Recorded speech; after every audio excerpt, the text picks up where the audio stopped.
Muito bem, muito boa tarde, Giana Trevisan, hoje com a nossa colunista de bem-estar. Boa tarde para vocês. Boa tarde, Cláudio, boa tarde, Carol, boa tarde a todos. Hoje eu trouxe a Anne Marie Saudades, a nossa colunista aqui de bem-estar, para falar um pouquinho sobre menopausa. Como eu dizia para a Anne Marie, a gente fez aí uma pesquisa no Instagram e todo mundo quer saber sobre menopausa. É um tema que as pessoas têm muitas dúvidas realmente. Boa tarde, Anne, seja bem-vinda. Boa tarde, Giana, muito obrigada. Boa tarde a todos. Vamos começar falando, né, Anne, sobre a questão dos sintomas da menopausa, que eu acho interessante, né, porque as pessoas têm dúvidas, não sabem, começam a sentir aí alguns problemas e não sabem que está entrando nesse período de menopausa, né? Então, é bem legal, assim, a gente dividir um pouquinho esse período para a gente conseguir entender um pouco melhor como é que funciona. A gente vai ter flutuações hormonais, né? Essas flutuações hormonais é que as mulheres têm tanto medo.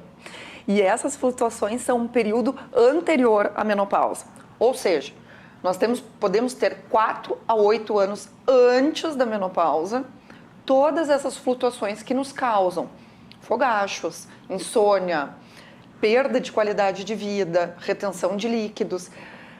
Isso aqui é uma coisa bem característica dessa fase também, picos assim emocionais. Então, depressão e ansiedade, inquietude, realmente é você sentindo o que é um desequilíbrio hormonal.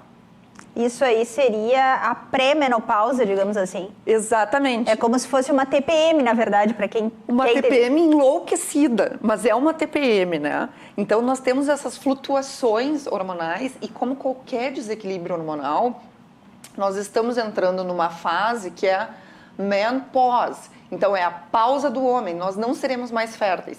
A gente começa a ter variações hormonais bem gritantes, de estradiol principalmente, e uma baixa de progesterona.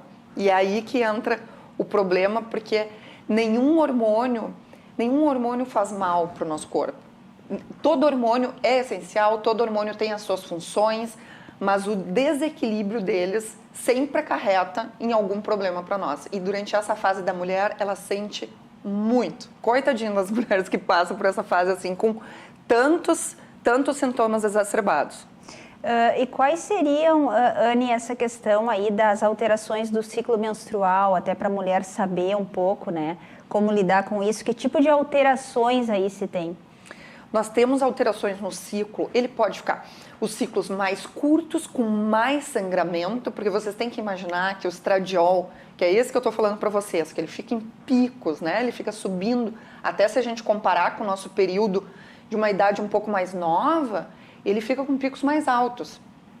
Então, a gente tem esses ciclos encurtados, mas pode ter muito sangramento, muita cólica, muita dor de cabeça, mais bruxismo, dor no seio, retenção de líquidos, né? Essa fase do climatério que antecede, então, a menopausa, isso aqui é muito legal para os dentistas integrativos. Nós conseguimos começar a observar os primeiros sinais pela cavidade oral. Porque quando a gente começa, assim, é uma portinha para dentro do corpo, né? Quando a gente começa a ver que a gente não tem mais lubrificação, o que é a mulher na menopausa? Ela não tem mais libido, não tem lubrificação. Nós enxergamos isso também. Então, na cavidade bucal, a gente consegue, na verdade, já avisar essa mulher que a gente está entrando numa fase e ver esses sintomas. A gente consegue prevenir a fase ruim. E o interessante é que, como a gente fala aqui no Na Medida em bruxismo, né? Como o bruxismo está relacionado aí a vários problemas que tu mesmo traz aí sempre nas nossas pautas. Sim, ele é assim, o bruxismo ele é uma manifestação que nós temos e ela é exacerbada pelo estresse. E adivinha o que mais é exacerbado pelo estresse? O climatério. Então, quer dizer, a gente vai somando pontos, né? A gente vai somando sintomas que o nosso corpo está nos apresentando. E para quem toma a pílula anticoncepcional, essa questão das alterações aí do ciclo menstrual e alterações hormonais, tu me comentava anteriormente que é bem diferente para quem está nesse período pré-menopausa, né? Sim, nós temos assim uma perimenopausa, um climatério e a menopausa já chegando de uma forma mais cedo para as mulheres. Então, O que a gente tem visto? Mulheres muito novas, né, tomando o anticoncepcional já muito cedo, durante todo o período fértil dela. E o anticoncepcional, ele não é uma progesterona. Ele, na verdade, impede a ovulação. Quando a gente não ovula, a gente não produz a nossa progesterona. Então, o que eu quero dizer para vocês que é super importante. Todo hormônio tem sua função, todo hormônio é importante dentro do corpo. Mas quando a gente tem um desequilíbrio muito grande neles, como é o caso de quando a gente está tomando um anticoncepcional, a gente inibe a nossa produção de progesterona. O que acontece? A gente fica com uma predominância do estradiol, esse outro hormônio que eu estava falando para vocês. E esse desequilíbrio que é ruim. Então, mesmo a mulher com ciclo, mas que esteja tomando o anticoncepcional, pode sentir todas essas manifestações que a gente tem da predominância estrogênica. Bem interessante. E a gente sabe, a gente comentava também, que no tempo das nossas avós, das nossas mães, a menopausa começava bem mais tarde, né? Inclusive, a gente sabe que elas comentam com a gente em casa, né? Ah, não, menopausa é só aos 50 anos, mas não é bem assim. Teve toda aí uma evolução com o passar dos anos, né? Exatamente. A gente comenta assim, tu me comentaste, né? Nós vamos falar isso, mas vocês são novas, mas tem acontecido cada vez mais cedo. E tem motivos para isso estar acontecendo cada vez mais cedo, né? Nós estamos sempre estressados. Isso e estresse é algo muito difícil da gente ajustar. A gente precisa ter uma boa manipulação de uma fitoterapia, nós precisamos ajustar crenças limitantes, nós precisamos meditar, enfim, é toda uma abordagem difícil de fazer. Nós temos mais exposição a xenoestrógenos, ou seja, substâncias que se comportam como o estradiol, ou seja, aumentando esse poder desse hormônio. E aí nós ficamos com essa predominância, né? Essa dominância dele. Nós temos, assim, resistência insulínica. A pessoa se alimenta mal, não se exercita. Tudo isso vai gerar inflamação. E inflamação faz com que a gente tenha um envelhecimento dos nossos ovários, menos produção de progesterona também. Sim, e ainda mais que essa questão do estresse, da saúde mental, a gente falava também, isso é uma coisa que veio para ficar aí junto com a pandemia, né? Isso vai ficar por muitos anos, mesmo que passe a pandemia, as pessoas vão ter que procurar ajuda profissional por causa desses problemas relacionados ao estresse. A gente, na minha visão, nós vamos ter que abrir os olhos de como que nós conseguimos manejar o nosso estresse. Não adianta mais a gente dizer, realmente estou estressado, é uma fase, vai passar. O que a gente mais encontra são pessoas. Vocês podem falar com os amigos de vocês, quem trata pessoas em saúde, perguntar em relação ao estresse, é crônico, é o tempo todo. Então, quer dizer, é o nosso corpo preparado para luta ou fuga. Só que quando é de forma crônica, ele nos inflama muito. E ele nos acarreta, então, essa dificuldade de equilíbrio. A gente vai ter que começar a pensar, sim, em meditação, como algo regular na nossa rotina, em alimentação saudável, para conseguir combater algo que a gente sabe que vai estar instalado na nossa rotina, né? Pois eu ia justamente te questionar em relação à alimentação. Tem uma alimentação adequada para quem vai entrar nessa fase da menopausa ou já está e tem aí todos esses efeitos colaterais que tu comentaste? Exato. Então, claro que tem, quanto mais saudável for uma alimentação dessa pessoa, melhor ela vai estar com a própria produção hormonal dela. Então, eu gosto muito de encaminhar as minhas pacientes para um nutricionista funcional, para ela conseguir trazer, então, tanto suplementação quanto alimentos corretos para que ela tenha uma boa produção hormonal, uma diminuição da inflamação, e tudo isso vai dar um suporte para ela. Uma mulher que é saudável, se alimenta bem, faz exercícios, faz uma suplementação boa, ela vai ter menos sintomas no climatério. Isso é um fato, né? Então, quando a gente consegue abordar ela por diferentes áreas, prevenção odontológica, nutrição funcional, um médico integrativo, né? Um ginecologista integrativo, essa mulher ela vai passar muito bem durante essa fase e ela vai ter menos risco de doenças.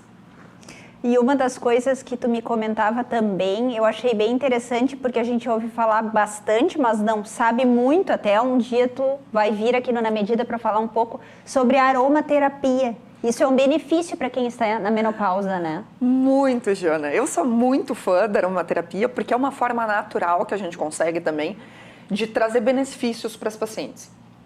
Então, uma coisa que é legal de vocês, assim, mensurarem da aromaterapia. Uma gota de um óleo essencial é equivalente a 25 xícaras daquele extrato. Então, quer dizer, eu posso com uma salvia esclareia, com gerânio, conseguir ter um equilíbrio hormonal. Porque eu posso colocar assim num creme, num óleo que eu vou passar no corpo, colocar então esses óleos essenciais e absorver, colher os frutos que ele vai me trazer. E eles são muito potentes. Quanto mais saudável a mulher for, alimentação, exercícios, né, suplementação, mais os óleos fazem efeito. Tem muitas pacientes que fazem toda essa caminhada de climatério só utilizando aromaterapia.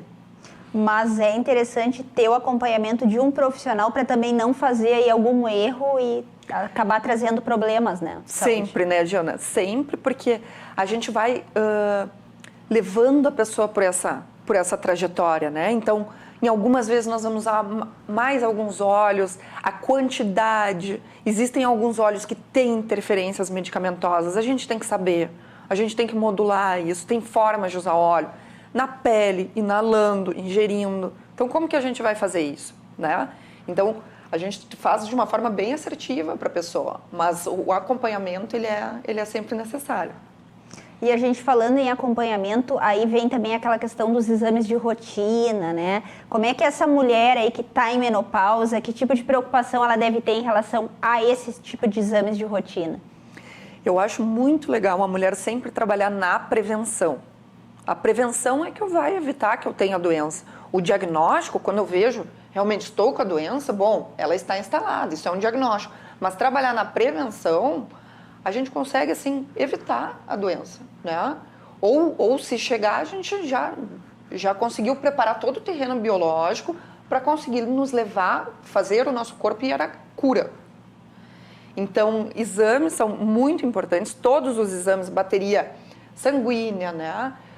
Essa mulher deve fazer todos os exames anuais com o gineco dela, um gineco integrativo, ele vai conseguir pontuar bem isso, né? E a partir dali a gente já consegue ver, tanto a partir dos sinais bucais quanto os exames sanguíneos, a gente já consegue identificar aonde que essa mulher está, então o que come, como que isso impacta no corpo dela, como que estão essas variações, o que ela faz nos hábitos rotineiros dela. E realmente, quando a gente avalia os hormônios, a gente sente, olha, a tua pílula anticoncepcional está te desequilibrando muito. Então, a partir desses exames, a gente consegue induzir ela a um tratamento correto. E se não tratar de forma adequada, pode até impactar na qualidade de vida dessa mulher, né? Muito. Tanto qualidade de vida, quanto aumento de risco de várias doenças. Então, aumento de risco de osteopenia, de osteoporose, aumento de AVC, riscos de câncer. Uma mulher bem equilibrada, ela vai ser muito mais saudável, né? Durante toda a vida dela. Anny, para finalizar o Na Medida de hoje, eu gostaria que tu deixasse para os nossos telespectadores dicas para a mulher entrar nessa fase da menopausa, como tu comentava, com mais qualidade de vida e com mais saúde. Então, Jana, bom, eu sou muito fã da aromaterapia, como eu falei para vocês. A gente pode usar a aromaterapia, ela tem praticamente assim baixíssimos efeitos colaterais, é muito legal de trabalhar com ela. Agora, a alimentação boa é a base de vocês para tratar qualquer tipo de desequilíbrio, certo? Suplementação boa de ômega 3, magnésio, né? E fazer exercício físico. Isso sempre vai preparar o terreno biológico de vocês para qualquer coisa e também para a menopausa. E a prevenção que a gente pode ter de doenças, quando a gente identifica com o dentista, ela é muito importante. Porque a gente já sabe o que vai vir e já começa a trabalhar na prevenção antes de vocês terem todos esses sintomas que assustam a maior parte das mulheres. Muito obrigada pela tua participação aqui no Na Medida. Gostaria que tu deixasse as tuas redes sociais para quem está nos assistindo e quer saber mais informações ou quer ir lá na tua clínica. Então, Jana, quem quiser me seguir, que quiser entender mais desse mundo, assim, um mundo um pouco mais natural, pode me seguir no Instagram, que é doutora.animarie. E eu tenho um site também, ali tem bastante informação. Vocês podem me mandar mensagem, eu respondo todo mundo. Ali vocês vão conhecer mais sobre esses outros caminhos, as alternativas que nós temos no mercado sobre isso. E o Na Medida desta quinta fica por aqui. Voltamos na terça para falar sobre um tema que a gente não abordou ainda aqui no Na Medida, que é vaidade masculina. Agora você fica com o Portal RDC, com Cláudia Andrade e a Carol Aguaidas. Até lá!